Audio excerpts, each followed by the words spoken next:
Salut, c'est Smartful. Aujourd'hui, dans Question Innovateur, on va parler d'une question très simple. Est-ce qu'il faut écouter les feedbacks? Alors, pour moi, c'est l'opportunité de te parler de mon prochain e-book qui s'appelle Les 7 principes du succès. Et un des principes du succès que j'expose, c'est fuck off les feedbacks. Et oui, ça peut paraître particulier parce qu'on va souvent te dire, quand tu vas lire ou entendre, regarder des podcasts, des vidéos sur la réussite, qu'il faut écouter les feedbacks pour t'améliorer. Alors déjà, il y a 2 points. Quand tu vas faire par exemple un produit SaaS pour des clients et que tu veux être à l'écoute de tes clients et que tu vas te dire ok, bah, de quoi avez-vous besoin? Est-ce que cet outil répond à vos besoins? Et qu'on va te dire oui, non, alors ça et ça et ça c'est bien, mais ça et ça c'est pas bien. Entre guillemets, pour moi, c'est pas un feedback. En fait, tu es dans un processus d'agilité et en fait, le feedback fait partie en fait de ton processus. Là, je parle plutôt, tu as un projet, tu as envie de le mettre en œuvre.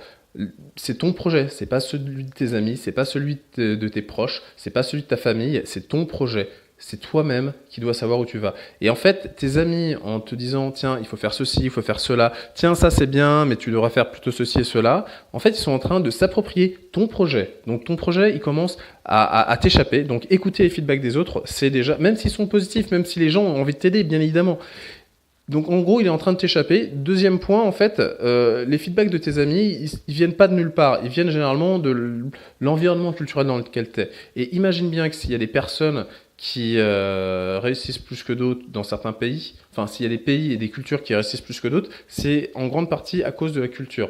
Et dis-moi alors, en France, on n'est pas non plus un pays pauvre, c'est sûr, mais on a un positionnement généralement assez haut de gamme.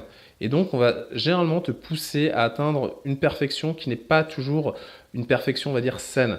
C'est-à-dire que tu veux faire un projet, tu es peut-être à milieu d'atteindre la perfection, mais tu n'es pas à milieu de faire quelque chose de bon.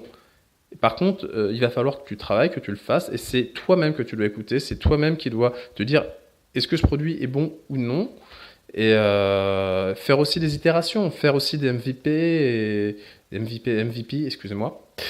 Voilà. Donc, just do it. Et le just do it, c'est un moment, bah, fais les choses, et puis à un moment, finis les choses, finalise tes projets, donne-leur une vie primaire. Voilà, avant de faire un palais, il faut bien évidemment faire une cabane. Et ça veut pas dire que tu feras jamais de palais. C'est-à-dire que voilà, avant de vouloir faire un palais, si t'as jamais fait de maison, si t'as jamais rien fait, bah, commence par une cabane. Et bien évidemment, c'est perfectible, mais sois déjà fier de ta cabane, même si tout le monde te dit ouais, non, mais ce serait peut-être un peu mieux avec des briques. Ouais, sauf que les briques ça coûte un peu plus cher que du bois, donc voilà. Sur ce, je vous dis à la prochaine.